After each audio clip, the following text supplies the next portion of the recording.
Okay, and here we are with the next part of the plot breakdown. That more or less won out. So, I'm gonna be doing the villains though soon too, so fret not. And also got something to mention to you guys later. So, without further delay, here we go.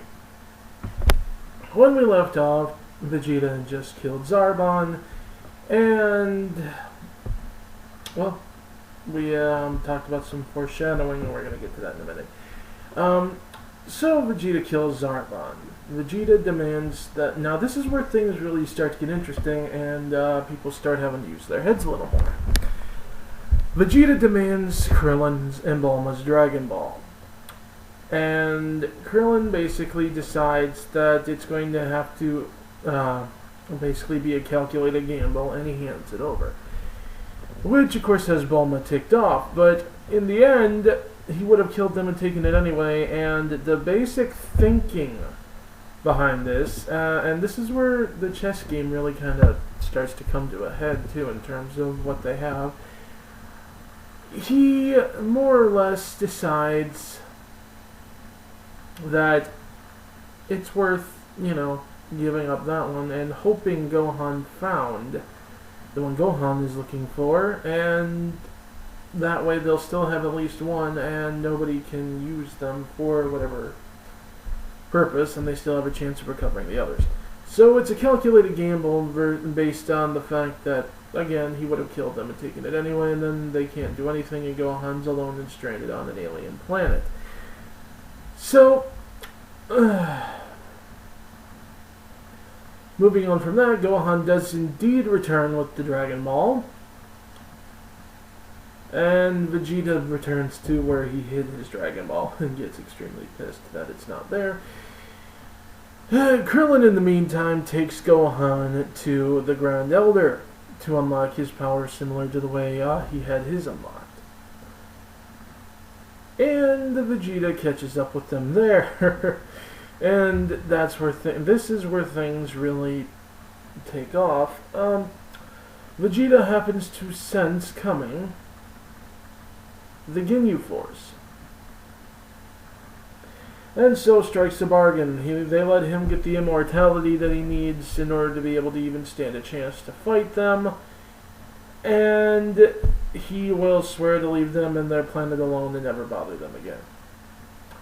And at this point, given the fact that Vegeta, as extremely powerful as he is pants-crappingly terrified of these guys, they decide it's best to go along with that. And so they begin to gather up the Dragon Balls that they have hidden, as well as Vegeta's, and prepare to go make their wish. However, before they can, the Ginyu Force arrives. And the interesting thing about the Ginyu Force, one thing I thought was actually pretty interesting about them was they definitely harkened back to the Dragon Ball days in terms of villains, in that I think one reason Toriyama was willing to do it is because he had some villains that were basically expendable in terms of being able to be taken seriously. And I mean, you had Frieza still hanging over everyone's head, and that was the big intimidation factor. And these guys did manage to have an air of intimidation despite their insanity, but he kind of, harkened back to the Dragon Ball days with these guys. And, made them a little loopy and off the wall with their ridiculous poses and their, their food obsessions and the fact that they were treating everything like it was just some trivial event and a minor annoyance at best, even death. It's interesting. But they were also, which is one thing I do definitely love about Kai, is the fact that it does definitely kind of slap you in the face with the fact that these guys are a Super Sentai parody. Japanese Power Rangers. And, okay, lost my train of thought there. Oh yes, So the Ginyu Force arrives, and they get to where Vegeta had the Dragon Ball stashed, and so he figures the only thing they can do is stop the Ginyu Force from taking them, because there's no way they can beat them right now. So first Vegeta grabs one and whips it as hard and as fast as he can, and much to his horror, by the time he lands back on the ground after jumping into the air and throwing the thing, it's already back. And so he tells Krillin to destroy the one he's holding, and before he can even touch it, it's just instantly gone out of his hand and in the hands of the others. And that's when they start to realize these guys are extremely freakish. They don't even have normal powers. They have very strange, bizarre, super I don't want to say superpowers. How do I say it? Areas in which they excel, and that's when they really know things are about to go south. So their leader takes the Dragon Balls and heads back to Frieza and tells them to stay there and play with them. And they figured they're pretty much, screwed if they don't manage to somehow survive and get at least one of those Dragon Balls back.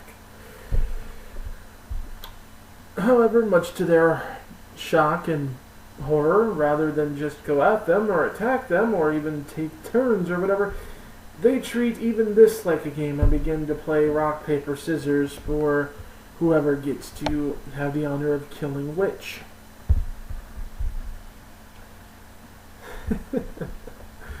And so, via process of elimination, Krillin and Gohan wind up having to face Guldo, someone who they wind up learning that is, although not very powerful on his own, extremely dangerous because of his ability to stop time for as long as he holds his breath via I'm not really sure how it works. I don't know if it's via a psychic thing or if it's a localized thing or if he actually stops time everywhere by doing this. But they don't really go into it, but they don't really need to for the purposes of the battle. And so, even though they frankly could have mopped the floor with this guy, they wind up still getting nearly killed by him when they get caught in, when they find out they can't even hit him due to his time freeze, but they get caught in a psychic lock. They are stuck, they cannot move, they are completely paralyzed, they are at his mercy, and they are almost skewered with a giant tree until Vegeta blows, quite literally, Guldo's head off, which shockingly did not yet kill him. Then comes Recoome. Now Recoome is a frickin' wall, pretty much. He can take insane amounts of punishment. Vegeta took him on himself, hit him with literally everything he had, and he still gets up and shakes it off, and he's attacking like nothing. So much so that he has Vegeta nearly beaten to death, and Krillin and Gohan have to nearly get themselves killed trying to rescue him.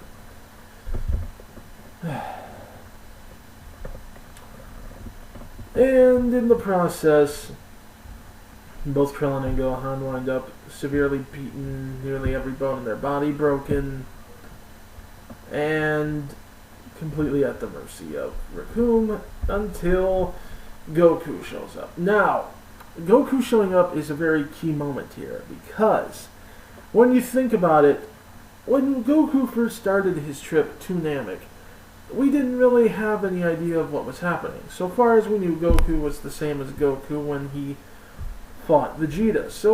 And Goku kind of figured that too, so he figures, okay, I got quite a ways of catching up to do. So he puts himself under extreme training and pushes himself as hard as he possibly can in the amount of time that he has to get there.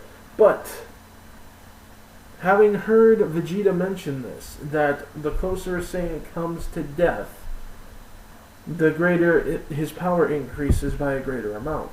And Saiyan gets stronger from their injuries. Now, knowing this, and knowing that Goku was so broken up and bruised and incapable of moving and could barely talk and was in a full body cast, okay, in the hospital. That kind of makes you wonder exactly how much stronger he's gotten. On top of that, training all this time under intense gravity, non-stop, punishing himself too. I mean, you actually see what he does to himself. He's literally beating the crap out of himself in order to push his limits. And when he gets there, to see this thing that they could, this being that they couldn't even put a dent in, really, the most they did to hurt him was cause him to knock his own teeth out. And he can't even lay a finger on Goku, and Goku just one hits him, beats him so easily that it's not even funny. I mean, faster than they can even see he's moving, and they can see proportionate to their own speed at least. So he's that much faster too. And to see him take down someone like that, it almost sends Vegeta even into a panic, wondering whether or not he had become the Super Saiyan of legend. Being able to be that fast, that strong, that, in that short amount of time. It frankly scared the crap out of him. And, and after getting their senzu beans and getting healed up, Berta and Jace decide it's their turn. And so they decide they're going to attack from two fronts. They're going to use numbers to their advantage. They're going to take this guy down. He can't possibly be faster and stronger. And much to their horror, he's not only stronger, he is indeed faster even than Berta, who's got unusually high speed, even for someone of his power. And the fact that he's moving so fast that to them it almost looks like he doesn't even move. And then to actually take an attack that they thought for sure he'd have to dodge or take severe damage, and just, deflect it the way he does. He outmaneuvers them, he outmuscles them, he just completely beats this superior, elite force that even Vegeta was terrified of so thoroughly and almost humiliatingly that one of them actually runs away to go get help. And Vegeta, again, seething with jealousy to a point, decides he's going to take it upon himself to kill the two that are down. Because that's how he operates. Partially because of the humiliation he suffered, partially because he didn't want them coming back. There's several reasons. But that's also what tips him off, or at least he believes it tips him off, that Goku is not, in fact, a Super Saiyan. The Super Saiyan of legend was also said to be a penultimate warrior, ruthless, cold-hearted, thirsting only for battle, having no sympathy for those who were too weak or whatever, and that's when he decides that maybe, just maybe, Goku wasn't a Super Saiyan yet. Meanwhile, Gohan and Krillin then take the opportunity to see if they can sneak off and get a hold of the Dragon Balls again. And Vegeta and Goku are supposedly going to be staying there and facing Ginyu and Jace. And Vegeta, true to his character, decides he himself is going to go after the Dragon Balls and leaves Goku there to face Ginyu on his own. Now, Captain Ginyu, it's established, is a very interesting sort of character. He's definitely fairly loopy himself, that's for sure. But he's also a little bit more serious-minded and competent than the others. As shown when he's fighting, he doesn't just rely on his sight or anything else. He actually is seen in the fight to rely on his other senses, hearing, everything. He's definitely not just some thug. He's a legit soldier. He is a warrior. So, I don't know, I find it to be a pretty unique mix of someone who's frankly loopy, but also a very competent soldier like that. And, well, he's fighting Goku, and he learns that Goku has indeed been hiding his power this whole time. Goku gives him a sample of how high he can push it, and it's far beyond the captain's own capabilities.